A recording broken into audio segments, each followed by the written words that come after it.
सजग असलेलं एकमेव व्यासपीठ भारत न्यूज 44।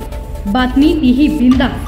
की जांच की जिसमें कि दोनों इंजन बंद होने के साथ फ्यूल कट हो गया था, कट ऑफ हो गया था। कैसे देखते हैं इस केस को जब आगे रिपोर्ट?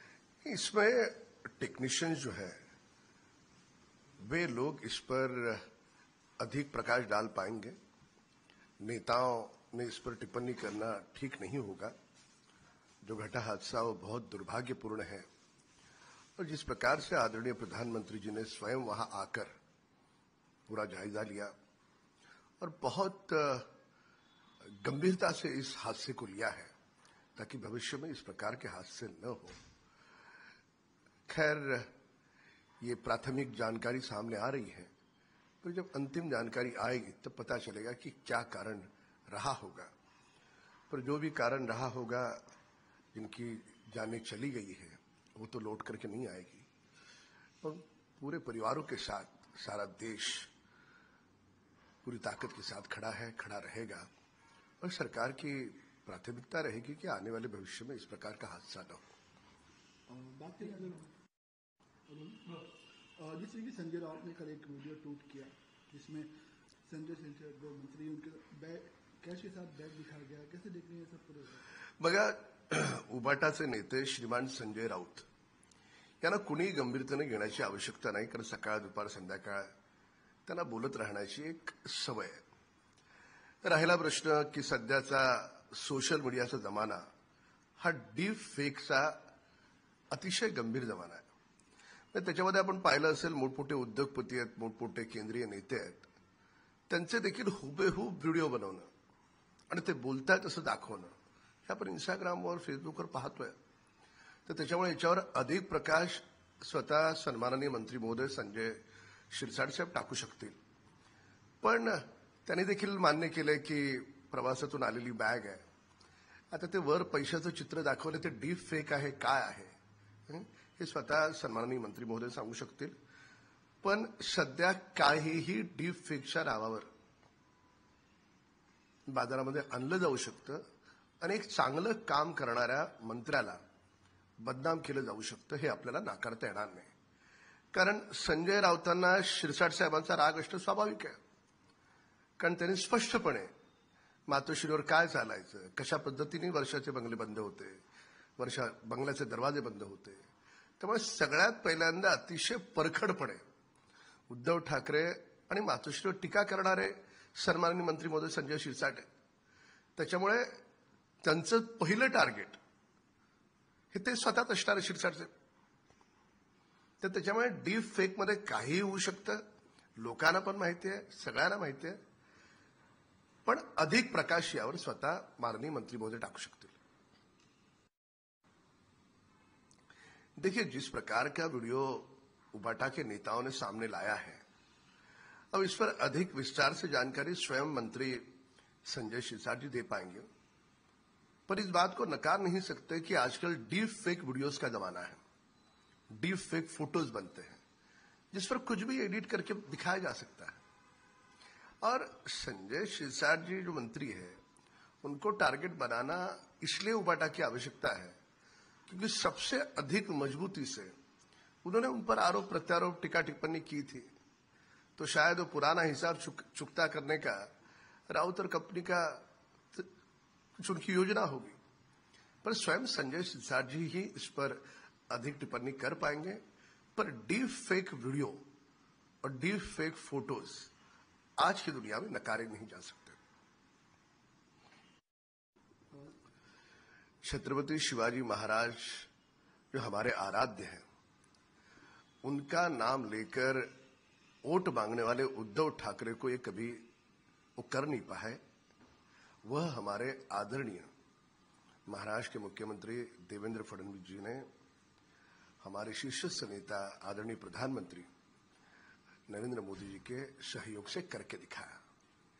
और यह सम्मान हमारे केवल छत्रपति शिवाजी महाराज के 12 किलो का नहीं है, ये सम्मान पूरे देश का है, पूरे महाराष्ट्र के हर घर का है, हर व्यक्ति विशेष का है। इसलिए जितनी तारीफ महाराष्ट्र सरकार की और केंद्र सरकार की करे उतनी कम है। पर ये आरोप प्रत्यारोप करने का समय नहीं है, तो उद्धव ठाकरे की कितनी निकम्मी सरकार थी यह भी अब सामने आता है। जो हम कर सके वो सोचते तो वो भी करके दिखाते। ज्या उबाटानं आमचे छत्रपती शिवाजी महाराज जे आमचं आराध्य आहे त्यांच्या नावावर आतापर्यंत मतं मागितली, त्या उद्धव ठाकरेंना का नाही जमलं? हे का नाही जमलं? If there is a will there is a way. इच्छा असेल तर सर्व शक्य आहे, पण फक्त वसुली करणारे त्यांना कसं जमेल? म्हणून मनापासून मी आदरणीय मुख्यमंत्री देवेंद्र फडणवीस साहेबांना पूर्ण महाराष्ट्राने संपूर्ण देश आज धन्यवाद देतोय. जे उद्धव ठाकरेंना जमलं नाही ते आदरणीय देवेंद्र फडणवीस साहेबांनी करून दाखवलं. अर्थात केंद्राचं योगदान आहे, केंद्र सरकारचं, पण आज त्या 12 किल्ल्यांचा गौरव नाहीये. आज 12 किल्ल्यांचं युनेस्कोमध्ये नामांकन होणं हे महाराष्ट्रातल्या प्रत्येक घराचं, प्रत्येक घरातल्या व्यक्तिविशेषचं कौतुक आहे, पूर्ण देशाचं कौतुक आहे. आमची सगळ्यांची छाती अभिमानाने भरून आली आहे. आमचे छत्रपती शिवाजी महाराज काय आहे जगाला माहित आहे, पण जगभरातून पर्यटक महाराष्ट्राच्या भूमीत ते शौर्याचे किल्ले पाहायला येतील. जिनके आंखों में चोरी है, जो खुद चोर है, उनको सब चोरी दिखेंगे. सत्ता के काल में लूटने का छोड़ करके किया क्या गांधी परिवार ने? तुमको न्यायपालिका ने फटकारा, तुमको पूरे दस्तावेज बताए, विगत 20 वर्षों में कैसे हर चुनाव में कितनी संख्या बढ़ी, कैसे बढ़ी, ये सारे सबूतों के साथ देने के बाद भी जो सोने का ढोंग कर रहा है उसे जगाया नहीं जा सकता.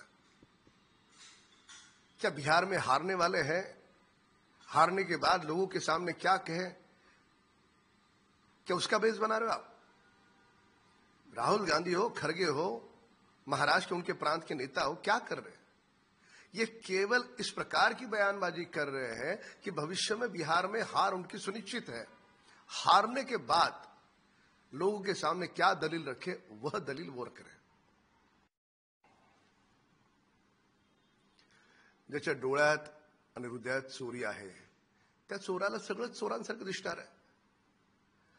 अहो, तुम्हाला कोर्टानं राहुल गांधींना फटकारलं,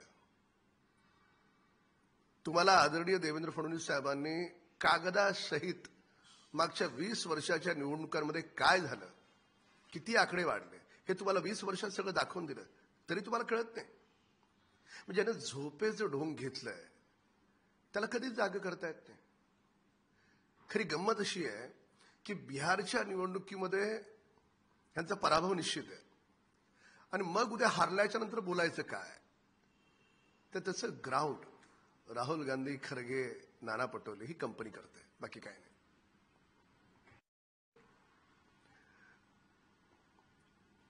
महाराष्ट्र की सरकार ने एक पारदर्शिता के साथ एक आदर्श प्रस्तावित किया कि सत्ता पक्ष का भी विधायक हो, सब पर कड़ी कार्रवाई होगी. वो केवल सत्ता पक्ष का विधायक है करके हमने समर्थन नहीं किया, उस पर जो कानून के तहत है वो कार्रवाई करी. क्या उद्धव ठाकरे सरकार के कार्यकाल में ऐसा हुआ? कभी नहीं हुआ. उनके कार्यकाल में लोगों को बचाने के लिए, फिर सुशांत सिंह राजपूत हो, दिशा सालियन हो, किस प्रकार से लोगों को बचा रहे थे ये देश ने देखा. पर देवेंद्र फडणवीस हमारे आदरणीय मुख्यमंत्री, उनके कार्यकाल में हम किसी को भी बख्शेंगे नहीं. जो कानून तोड़ेगा उस पर कार्रवाई होगी. एक आदर्श हमने प्रस्तावित किया. आदरणीय देवेंद्र फडणवीस सरकारनं सत्ताधारी आमदारावर कारवाई करून एक पारदर्शक आणि उत्तम आदर्श हा देशासमोर प्रस्थापित केला आहे. सत्ताधारी पक्षाचे आमदार आहेत तरी त्यांनी कायदा मोडला, कारवाई केली. उद्धव ठाकरेंच्या काळात झालं काय? हे वसुलीबाज सुशांत सिंह राजपूत असेल, दिशा सालियन असेल, त्या हत्यामध्ये कोण होते देशाला माहिती आहे. कसा वाचवण्याचा प्रयत्न झाला हे देशानं पाहिलं. आणि सन्माननीय फडणवीस सरकारच्या काळात सत्ताधारी पक्षाचा आमदार जरी चुकला असेल तर त्याचं समर्थन न करता पोलीस ही कारवाई करून एक उत्तम असा आदर्श आम्ही प्रस्थापित केला आहे.